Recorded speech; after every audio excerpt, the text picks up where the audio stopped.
እና እንቀጥላለን። የቅዱስ ማቴዎስ ወንጌል ምዕራፍ 27 ላይ ያለው ሀሳብ ጌታችን ለጲላጦስ አደባባይ ለፍርድ እንደቀረበ ሌሊት ተነስተው ለጲላጦስ እንዳቀረቡ ከዚህም በኋላ አሳልፎ የሰጠው ይሁዳ ደግሞ እንደተጸጸተ እንደታልፎ እንደተሰጠ ሲያይ ለህዝቡ ለሽማግሌዎች 30 ብሩን ለመመለሰ በቃ ይሄን ተቀበሉኝ ንጹህ ሰው አሳልፌ ሸጫለሁኝ ብሎ በጣም ተጸጸተ። ካህናት አለቆችም ያንን ብር አንስተው የደም ዋጋ ነውና በመባ ውስጥ ልንጨምር አይገባም አሉ። እንግዲህ መባ ላይ ይጨመርና ይቀመጣል ነበረ። ይሄ ደግሞ የደም ዋጋ ስለሆነ ሰው የተሸጠበት ነገር ስለሆነ አናስገባም አሉ። እርግጥም ትንቢት የተቀመጠ ነበረ ተረፈ ኤርሚያስ ላይ። ስለዚህ በዚህ መልኩ የደም ዋጋ ነውና በመባ ውስጥ ልንጨምር አይገባም አሉ። ተማክረውም ለእንግዳ መቃብር የሸክላ ሰሪ መሬት ገዙበት ይላል። በዚህ 30 ብር መሬት ገዙበት፣ የሸክላ ሰሪ መሬት ገዙበት። ስለዚህ ያ መሬት እስከ ዛሬ ድረስ የደም መሬት ተብሎ ይጠራል ማለት ነው። ምክንያቱም ክርስቶስን ተሽጦ የተገዛ መሬት ስለሆነ ሳንቲም ስለሆነ የተገዛ መሬትም ስለሆነ የደም መሬት ለሞት አሳልፎ የሰጡበት ሳንቲም ስለሆነ ማለት ነው። የዚያን ጊዜ የነቢዩ ኤርሚያስ ቃል በእስራኤል ልጆች የተሰማሙበት የክብሩ ዋጋ 30 ብር ወሰዱ፣ እግዚአብሔርም እንዳዘዛቸውም ለሸክላ ሰሪ ሰጡት ያለው ተፈጸመ ማለት ነው። ነቢዩ ኢሳያስ በትንቢት የተናገረው ተፈጸመ። ይህንን እንግዲህ ተረፈ ኤርሚያስ በሚባል መጽሐፍ ላይ ነው የምናገኘው። ኤርሚያስ ትንቢቱ የቀረ ማለት ነው። ከኤርሚያስ ትንቢት የቀረ ተረፈ ኤርሚያስ ይባላል። ሰቆቃ ኤርሚያስ የሚል መጽሐፍ አለ። ይሄ በ81ዱ መጽሐፍ ወይ በ81ዱ መጽሐፍ ውስጥ ነው ያለው። እንግዲህ ይሄ ትንቢት የተፈጸመው ብሉይ ኪዳን የነበረው ትንቢት ክርስቶስ ተላልፎ የተሸጠበትን ሳንቲም የገዙበትን መሬት ትንቢት የያዘው ክፍል ተረፈ ኤርሚያስ በሚል መጽሐፍ ላይ ማለት ነው። ጌታችን ኢየሱስ ክርስቶስ መስፍኑ ፊት ቆመ። መስፍኑም የአይሁድ ንጉሥ አንተ ነህ ብሎ ጠየቀው ማለት ነው። አንተ የአይሁድ ንጉሥ አንተ ነህ ብሎ ጠየቀው። የካህናት አለቆች ሕዝቡን ሽማግሌዎች ሲከሱ ምንም የሰጠው መልስ የለም።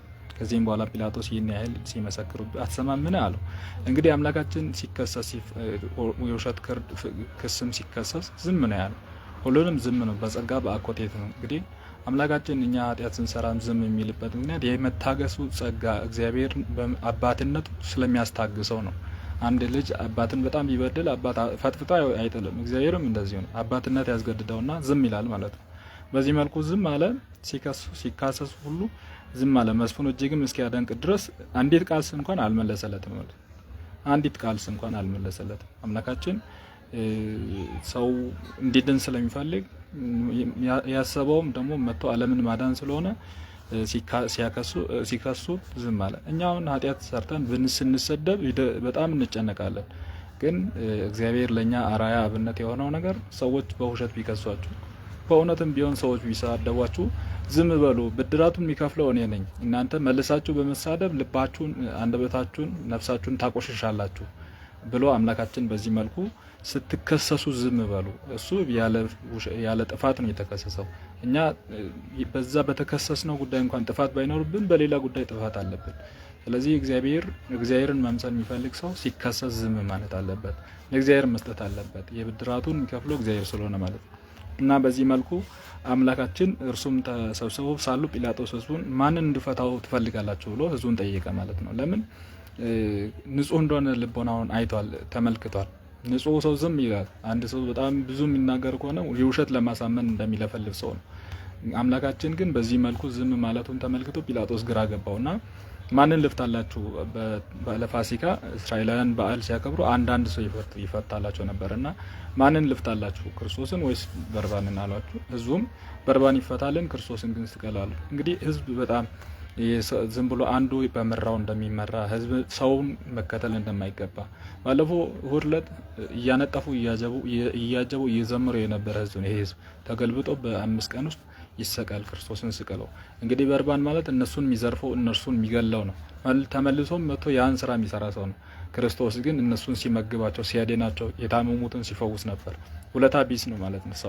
ሰው ለጥቂት ጊዜ ያመሰግናል፣ ከዛ በኋላ አውርዶ ይፈጠፍጣል።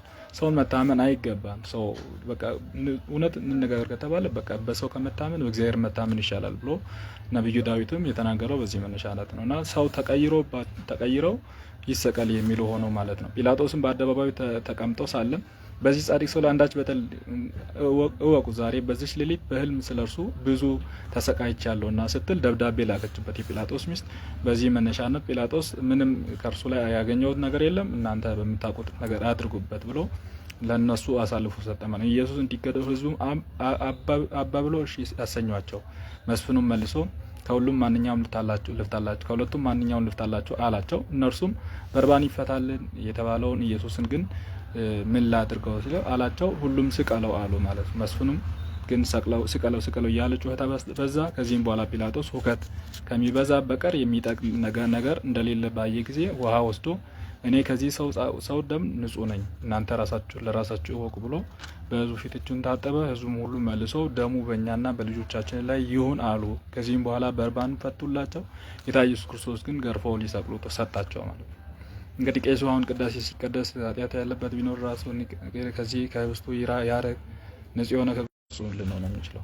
በዚህ መልኩ ሰው ንስሐ ገብተው ስጋው ደሙ መቀበል እንደሚገባ አምላካችን በዚህ መልኩ አስተምሮናል። ከዚህ በኋላ የመስፍኑ ጭፍሮች ጌታችን ኢየሱስ ክርስቶስ ተቀብለው ወደ ፍርድ ሸንጎ ወሰዱት። ጭፍራውም ሁሉ ወደ እርሱ ሰበሰቡ፣ ልብሱን ገፈው